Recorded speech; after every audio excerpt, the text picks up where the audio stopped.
She was mocked, shoved, and kicked out of the Orem Wellness Spa, all because she wore a simple white dress and flats instead of diamonds and heels. Her reservation was torn in front of her. Laughter followed her out into the snow.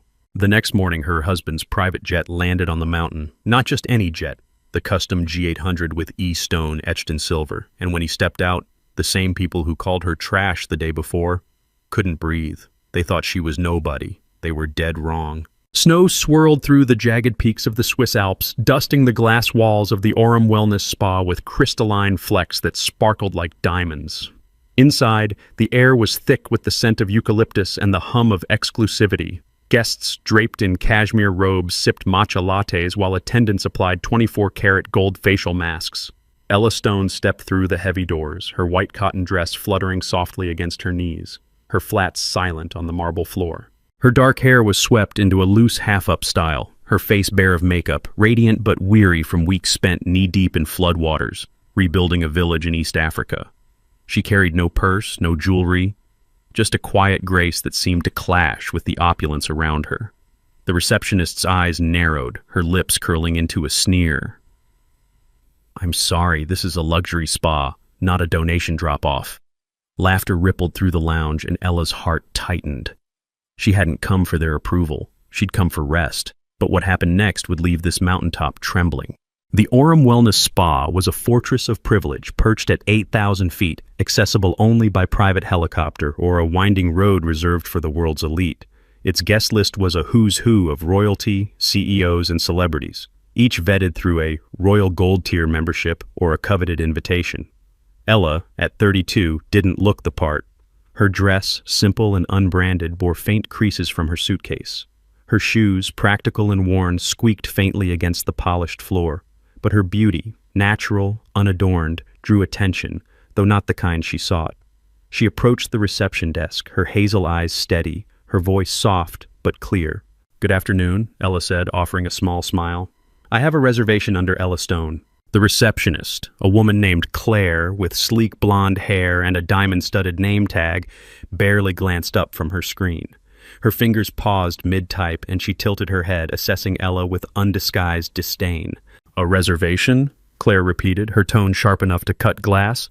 "This is an exclusive spa, madam. Reservations are for members only. Perhaps you meant to book at the lodge down the valley?"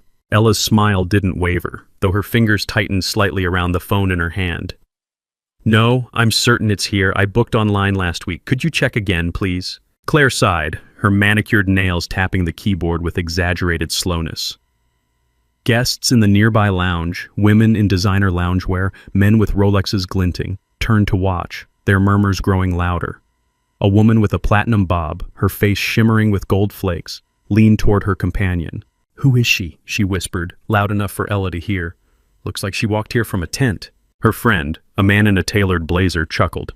"Probably chasing Instagram clout. Pathetic." As Ella stood at the reception desk, a woman in a velvet robe rose from the lounge, her diamond earrings catching the light. "Excuse me," she called out, her voice dripping with mockery. "But is this a new charity event? Are we sponsoring refugees now?" The room burst into laughter, guests clapping as if she'd delivered a punchline. She sauntered closer, her eyes raking over Ella's dress with disgust. "Honestly, darling, you're embarrassing yourself. Go back to wherever you crawled from." Ella's fingers tightened around her phone, her face still but her heart pounding under the weight of their glee. Ella's cheeks warmed, but she kept her gaze on Claire, refusing to acknowledge the onlookers. She'd faced worse than whispers, floods, famine, heartbreak. This was nothing. Still, the sting of their judgment lingered, a quiet bruise forming beneath her calm exterior. Claire's eyes flicked back to the screen, then to Ella, her expression hardening. "There's no Ella Stone in our system," she said flatly. "Are you sure you didn't book under another name or perhaps someone else's?" Claire leaned over the counter, her voice rising to ensure every guest could hear. "Let's be clear," she said, pointing at Ella's dress. "This spa has a reputation to uphold. You look like you haven't seen a mirror in years. Did you think you could just waltz in here?" She turned to the lounge, inviting their laughter with a theatrical shrug. "I mean, really, who let her past the gate?" The crowd roared, some snapping photos, their phones flashing like vultures circling prey. Ella stood motionless, her grace unshaken, but the sting of being a spectacle burned deep. The implication hung heavy. Ella was a fraud, a trespasser in their gilded world. Before she could respond, a man in a crisp suit approached from the lounge. Victor Lang, the spa's guest relations manager, had a reputation for sniffing out problems before they disrupted the ambiance. His thin lips curled into a smile that didn't reach his eyes. "Is there an issue, Claire?" Victor asked, his voice smooth but laced with authority. Claire gestured at Ella, her tone dripping with mockery. "This guest claims she has a reservation, but there's no record. I was just explaining our membership policy." Victor's gaze swept over Ella, lingering on her dress, her shoes, her bare fingers. "I see," he said, clasping his hands behind his back. Victor stepped closer, his polished shoes clicking ominously. "Let's settle this," he said, circling Ella like a predator sizing up its catch. He paused, inspecting her with exaggerated scrutiny, then snorted. "No makeup, no jewelry, no class. Did you think we wouldn't notice?" He gestured at her flats, his voice loud enough for the lounge to hear. "Those shoes belong in a thrift store, not Orem. You're not just out of place, you're an insult to our guests." The laughter swelled, guests nodding in agreement, their scorn a suffocating wave. Ella met his gaze, unflinching, but the air around her felt heavier, laced with their contempt. "Madam, the Orem Spa is reserved for Royal Gold Tier members or those with private invitations. Without proper credentials, I'm afraid you don't meet our standards." "I have a confirmation email," Ella said evenly, pulling out her phone.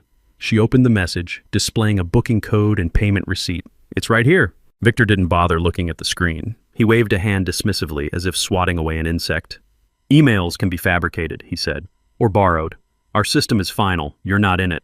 The lounge erupted in soft laughter, guests no longer pretending to ignore the scene. A woman in a fur-trimmed robe called out, "Maybe she found the code on a discount site." Her friends giggled, their gold masks crinkling. Ella's jaw tightened, but she didn't argue. She lowered her phone, her movements deliberate, her dignity a shield against their cruelty. "I understand," she said quietly. "I'll leave." "Oh, not so fast," Claire said, her voice suddenly sharp.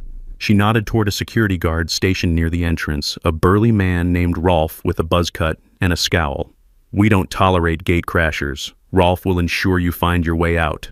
Rolf stepped forward, his boots thudding ominously on the marble. "This way," he growled, gesturing toward the glass doors. Outside, snow fell in thick curtains, the wind howling against the mountainside. Ella hesitated, her eyes flicking to the confirmation email one last time. She could fight this, demand they check again, call their bluff. But the weight of their stares, the smug certainty in their faces told her it was pointless. Not here, not now. She straightened, her chin lifting slightly. "Thank you for your time," she said, her voice steady, despite the humiliation burning in her chest. She turned and walked toward the exit, Rolf trailing close behind. As she passed the lounge, a man in a silk scarf muttered, "I bet she borrowed someone's booking code or found it online." His companion laughed, raising a glass of sparkling water in mock salute. As Ella turned toward the doors, a group of guests near the lounge stood, their voices rising in a mocking chant. "Out, out, out!" they called, clapping in rhythm, their gold masks glinting like cruel mirrors. One tossed a crumpled napkin at her, snickering, "Take that for your next booking." Another shouted, "Don't come back unless you learn to dress." The chant grew louder, a tidal wave of derision that followed her every step. Ella's shoulders stayed square, her pace steady, but each word landed like a stone, heavy with their collective disdain. The doors loomed closer, promising escape, but not relief. The glass doors hissed open, and a blast of icy air hit Ella's face. Rolf didn't follow her outside, just stood there, arms crossed, ensuring she didn't turn back. The doors slid shut behind her, sealing her out in the snow. Her dress offered little warmth, her flats sinking into the powder. She stood there a moment, the spa's golden glow taunting her through the glass, the laughter echoing in her ears. Ella didn't cry. She didn't curse. She simply pulled out her phone, her fingers steady despite the cold, and typed a message. "They erased my name from the list and my dignity. Can I borrow the jet?" She hit send, tucked the phone into her pocket, and walked down the snowy path, her silhouette fading into the storm.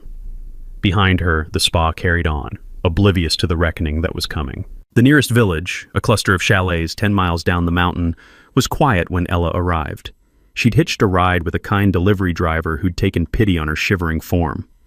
Now, in a small inn with creaking floors and a crackling fireplace, she sat by a window, sipping tea.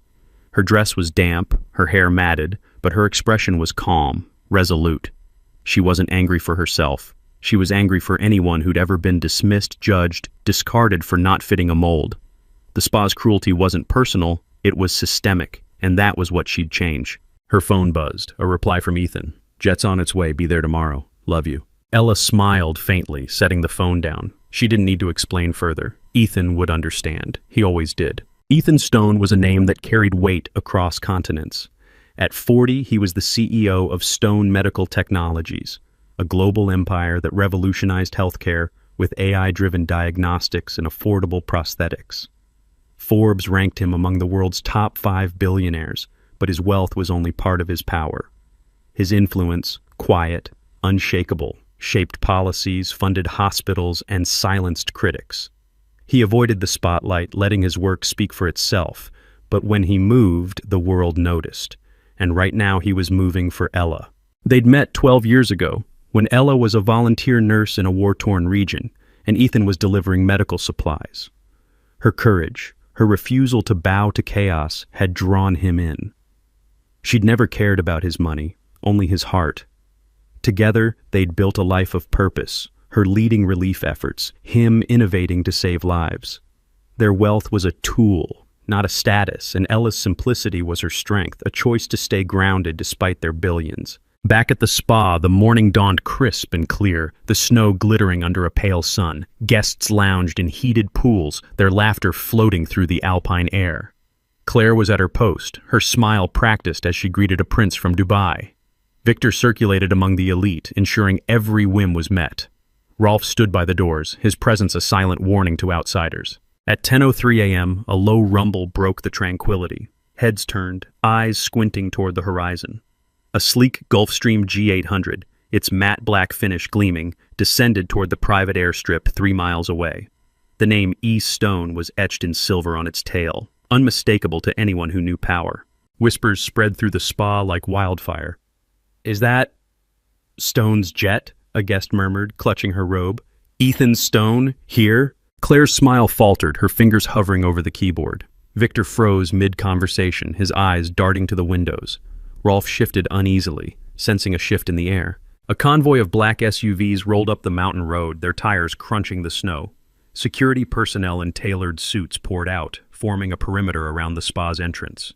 Guests pressed against the glass, their matcha forgotten, their gold masks slipping. The doors hissed open, and Ethan Stone stepped inside. His gray wool coat was understated but bespoke, his dark hair flecked with silver, his blue eyes cold as the alpine wind. At 6'2", he carried himself with a quiet authority that silenced the room. Behind him, a single aide carried a leather binder, its weight suggesting more than paperwork. Every eye followed him as he crossed the marble floor, his steps deliberate, his expression unreadable. Claire straightened, forcing a smile, but her hands trembled. Victor hurried forward, his usual charm replaced by nervous deference. "Mr. Stone," Victor said, extending a hand. "What an honor. Welcome to Aurum Wellness Spa. How may we—" Ethan didn't acknowledge the gesture. He stopped at the reception desk, his gaze locking onto Claire. The room held its breath. "My wife was here yesterday," he said, his voice low, precise, cutting through the silence like a blade. "Ella Stone. She had a confirmed reservation. You turned her away." Claire's face drained of color. I don't recall." "You don't recall," Ethan repeated, his tone flat but laced with steel. He reached into his coat and produced a single card, black, embossed with gold. Ella Stone, founding equity partner, Supreme Elite membership. He placed it on the counter, the sound echoing in the hush. Victor's eyes widened, his mouth opening and closing like a fish. "Mr. Stone, there must be a misunderstanding." Ethan raised a hand, silencing him. He set the leather binder beside the card, its cover stamped with the Aurum logo. "No misunderstanding," he said. "My wife is a founding investor in 12 of your global properties. She owns 20% of this spa, or did until yesterday." He opened the binder, revealing a contract dense with legal text. "As of this morning, she's transferring every dollar of her investment to your competitor, Vitalis Resorts, effective immediately." A gasp rippled through the lounge. Guests clutched their phones, some already typing furiously. Claire's hands flew to her mouth, her eyes darting to Victor for rescue. He was no help. His face was ashen, his career flashing before his eyes. Mr. Stone, Victor stammered. Please let us make this right. We had no idea. You had no idea, Ethan said, his voice colder now. Because you judged her by her dress, not her worth. You called security to escort her into a snowstorm. You erased her reservation to protect your aesthetic. He leaned forward, his eyes boring into Claire's. If you can't respect a woman in a simple dress, you don't deserve to serve any woman at all. The words landed like a thunderclap. Guests shifted uncomfortably, some looking away, others whispering in shock. Rolf, still by the doors, seemed to shrink, his scowl replaced by dread. Ethan turned to his aide, who handed him a tablet. The surveillance footage from yesterday, Ethan said, addressing the room. It's all ready with my legal team. By tonight it'll be public. The world will see exactly how you treat your guests. Claire's knees buckled, and she gripped the counter for support. Victor stepped forward, desperation in his voice. Mr. Stone, we'll do anything. Reinstate her reservation. Offer a lifetime membership. Too late, Ethan said, closing the binder with a snap. You're done. He turned to the security team, nodding once. Clear the staff involved. Now. The suited guards moved swiftly, approaching Claire, Victor, and Rolf. Claire's protest rose to a wail as she was escorted toward the back exit. Days after Ethan's visit, Claire stood before the spa's remaining staff, summoned to a meeting with Orum's regional director. Her uniform was crisp, but her face was pale, her confidence shattered. The director's voice was icy. Your actions against Ella Stone disgraced our brand. You're terminated, effective now. And good luck finding work when every spa in Europe knows your name. Claire's eyes welled up as she was handed her final paycheck, the room silent except for the rustle of her resignation letter. Whispers followed her out, her career in ruins, her smug superiority replaced by a bitter lesson in humility. This is my career, she cried, but no one intervened. Victor followed, his head bowed, muttering apologies to no one in particular. Rolf didn't resist, just shuffled out, his boots dragging. Ethan addressed the remaining staff, his voice calm but unyielding. This spa's territorial license is revoked. Orum's parent company has been informed. You'll be shuttered by month's end. A stunned silence followed. Guests exchanged glances, some slipping out to avoid the fallout, others filming discreetly. The spa's golden glow seemed to dim, its exclusivity crumbling under Ethan's words. He turned to leave, pausing only to pick up Ella's membership card. She didn't need this to prove her worth, he said, pocketing it. You needed it to prove yours, and you failed. As the doors closed behind him, the spa descended into chaos. Managers scrambled to call corporate, guests demanded refunds, and staff whispered about their futures. The news spread faster than the snow. By noon, an Orem scandal was trending worldwide, the leaked footage sparking outrage across social media. Commentators condemned the spa's elitism, and Vitalis Resorts announced a new partnership with Ella Stone, promising inclusive wellness for all. 1 week later, Ella walked past the spa's shuttered entrance, the glass doors now locked, the marble floor dark. Snow piled against the walls, burying the once proud Orem logo. She wore the same white dress, her flats replaced with boots, her hair still half up. Her beauty was unchanged, but her presence felt stronger, as if the mountain itself bowed to her. Ethan was beside her, his coat dusted with snow, his arm brushing hers. They paused, taking in the empty building. A figure stood on the street corner nearby, Claire, in her old Orem uniform, handing out flyers for a discount massage chain. Her eyes met Ella's for a fleeting moment, then dropped, shame coloring her face. Ella didn't speak. She didn't need to. Her silence was louder than any rebuke, her grace a testament to her strength. Ethan smirked, leaning closer. Next time I'm flying in the whole massage team to our villa, okay? Ella laughed, the sound bright against the alpine hush, and they walked on, leaving the spa and its lessons behind. If this story stirred your soul, hit that like button, share it wide, drop a comment, and subscribe for more.